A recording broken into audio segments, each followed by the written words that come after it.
A camper van that'll get you into the RV lifestyle for under $65,000 and happens to be the shortest available here in North America? Yes, we're reviewing a 2019 Corrado Axion and we're starting right now.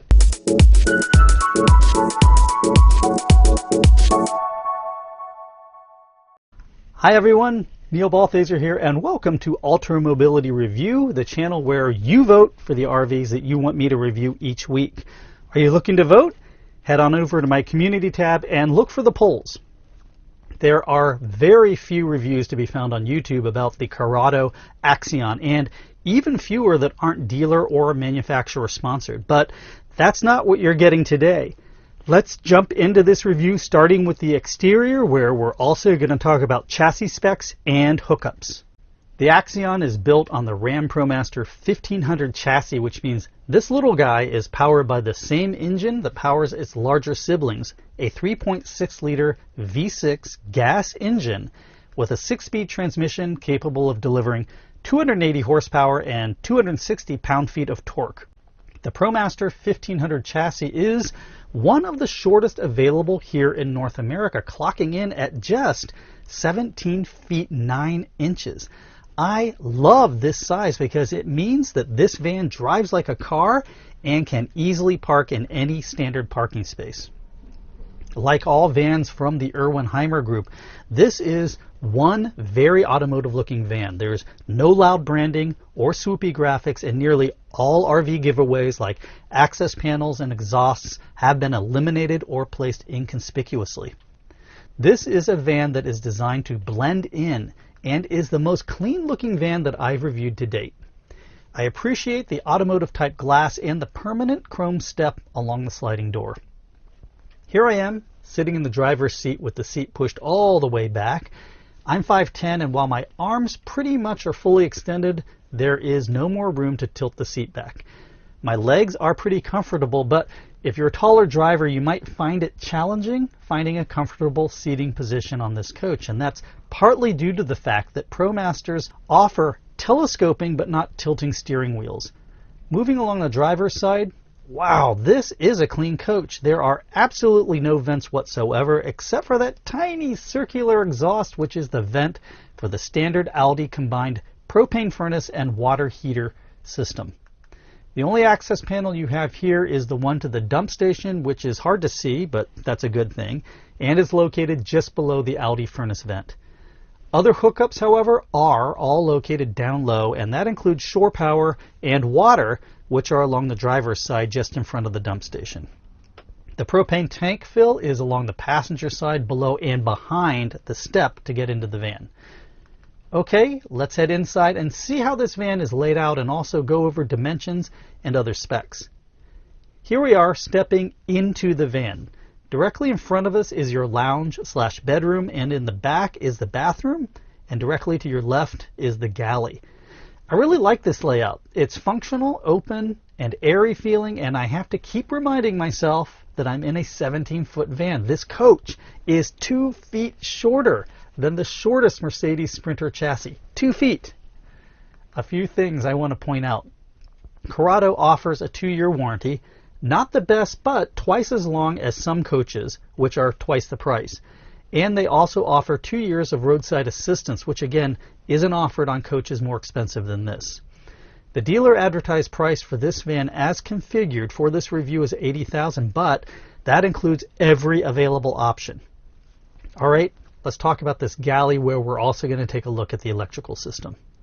This is a very cleverly designed galley. The counter is deep, which affords you plenty of prep space, and there's a large flip-up counter extension to the left of the 2-burner stove. You have a stainless steel sink with a brushed aluminum residential style faucet. Now I prefer the residential style faucet over the marine style sinks where the faucet folds down into the sink, as those types of faucets have a tendency to accidentally turn on when you fold them down. I also appreciate the brushed aluminum backsplash here. Above is your 0.7 cubic foot microwave. This isn't a convection microwave. And to the right of the microwave is your control center for controlling your electrical system and your dimmable rope lighting. We'll come back to the electrical system in a moment. Down below, under your stove, is your 3.1 cubic foot compressor-driven refrigerator. I kind of like the fact that this is easily accessible from the outside when the sliding doors open. And there's that large pull-out counter extension directly above the refrigerator. Let's take a look at storage. You've got a row of drawers below the sink. Below the stove is your refrigerator, so no storage there, but I love this second flip-up counter extension. You can use it as extra prep space while you're working in the galley or as a workstation when you're sitting on the couch. That's brilliant. On the opposite side of the aisle, you basically have a floor-to-ceiling pantry. So considering the fact that we're in a 17-foot van, there's pretty good galley storage. I do need to point out that neither the cabinet doors nor the drawers are positive locking. While we're in the galley, let's talk about your aisleway space. Take a look down. It's okay. It's not as tight as some coaches, but that wide compressor refrigerator does push out the counter a bit into the aisleway. Okay, let's talk about this electrical system. Standard on this coach are two 6-volt lead-acid batteries with 1,200 watt-hours of capacity and a generous 2,000 kilowatt inverter. You get no generator and no solar. The batteries are charged simply off the primary alternator for the engine, so the standard setup is a bit lacking. But the important thing to note here is that you have an electrical system upgrade path that candidly isn't available on most entry-level coaches. You can also opt for 400 amp hours of lithium, that's 4,800 watt hours for $5,000, an underhood generator for $3,500, and up to 200 watts of solar for $1,300, all of which has been optioned on this coach that we're reviewing. So this coach for $80,000 has a very capable electrical system. Okay, let's head into the lounge/bedroom where we're also going to talk about the bathroom and some standout features and options. I really like this lounge setup. The sofa is long enough for 3 people to sit comfortably, and when the cab seats are swiveled around, 5 people can be in this lounge. A pedestal table can be set up both here and between the 2 cab seats. That second table means someone can be working up front while someone else is still in bed. That's a surprising luxury for a 17-foot van. While sitting on the sofa, I had plenty of headroom, and it was a good height as my feet weren't dangling. I also had proper back support. The sofa does not electrically recline, and there are no ottomans for kicking up your feet, but the windows in the cab help keep things bright and airy, and both side windows slide open for great cross ventilation. These windows also feature privacy shades and screens. There's an optional 24-inch LCD TV up here, but it's in an unfortunate location for viewing when you're sitting on the couch. On the positive side, I do appreciate that Corrado includes USB and AC outlets conveniently located under the sofa and across from the workstation. You've got plenty of overhead storage for your bedding, and as we'll see in a moment, a large wardrobe closet in the bathroom. You get one decor option with the Axion, a cream-colored faux leather sofa, vinyl wood pattern flooring, and faux walnut wood cabinets. I do like the brushed aluminum trim on the cabinets. Let's have a look at how this area performs as a bedroom. You can manually flip out a sofa extension and have one 47 by 72 inch bed. 2 people could sleep on this bed, but it would be tight, and the person sleeping closest to the wall would have to climb over the other person's head to get to the bathroom. But if you're a single person, you don't have to flip out the sofa extension. You can sleep on the sofa as a single bed. Keeping in mind that I'm 5'10", you can see that I just fit in with a couple of inches to spare. Unfortunately, this isn't a bed for taller folks. There's plenty of width though, even with the backrests in place.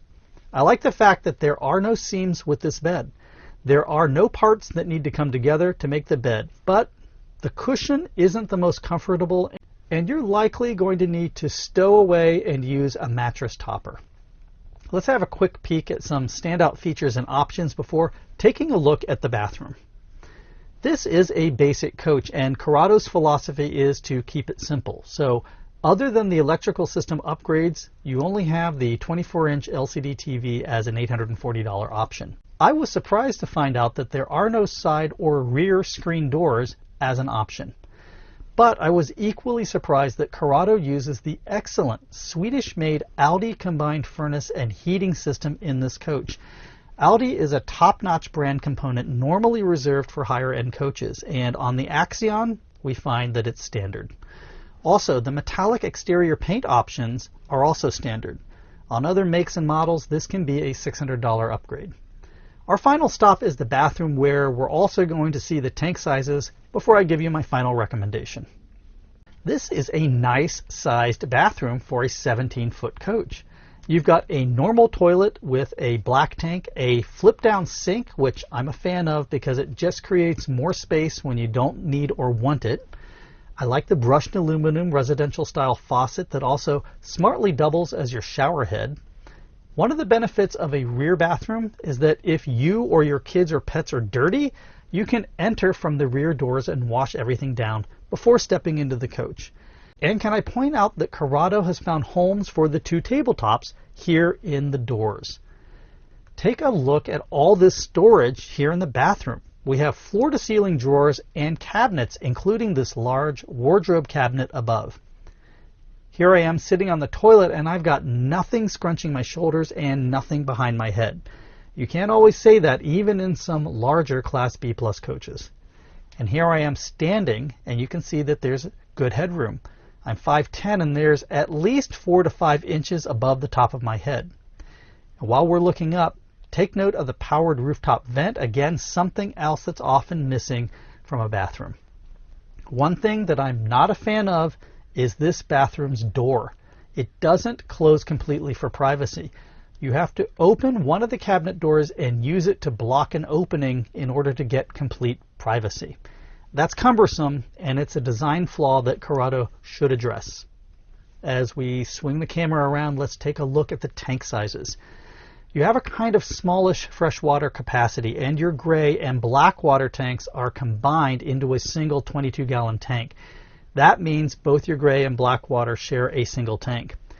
Your gray water tends to fill up faster than your black water, so you're going to have to monitor and closely manage your combined black and gray water.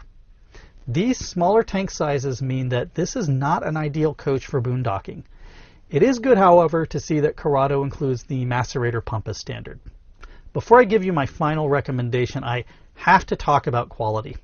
When I looked at previous Axions, I saw serious quality issues, including large gaps in cabinets, a shower door that fell off its tracks when I tried to close it, and the plastic sink in the bathroom coming apart. Now, to be fair, I didn't see any of those kinds of quality issues in this Axion, so perhaps Corrado has upped their quality control. But there still was a quality issue with this coach. If we go back to the bathroom, you'll notice the strips on the bathroom wall behind the toilet. That's sticky tape, and it's supposed to hold the mirror up, but unfortunately, the mirror had fallen off and was laying on the floor. But that was the only serious quality issue I found in this coach. Now, I reached out to Corrado to let them know about these quality issues and also to give them an opportunity to tell their side of the story, but as of the date of the release of this video, I haven't heard back. If they do end up responding, I'll pin their response in the comments section below. So what's my final recommendation? Should you avoid the Axion, consider it, shortlist it, or buy it? I think you should consider it. If you are a single person and want a short, affordable camper van that gives you a great upgrade path to lithium, then the Axion is for you. Not only do you get a 2-year warranty and 2 years of roadside assistance, you get it all on a fully loaded coach for under $80,000. That's a great price for anyone looking to get into the RV lifestyle. Let me know if you agree in the comment section below, and if you like this video, you gotta give me a thumbs up, subscribe, and hit that little bell to be notified when new reviews like this are released. And if you want to support honest RV reviews, head on over to patreon.com/ultramobility, where for as little as $5 a month, you can help me continue to create independent, unsponsored RV reviews. And there's no reason to feel guilty if you can't. Your watching is support enough for me. That wraps it up. Thanks so much for watching Ultra Mobility Review, where you vote for the RVs that you want me to review.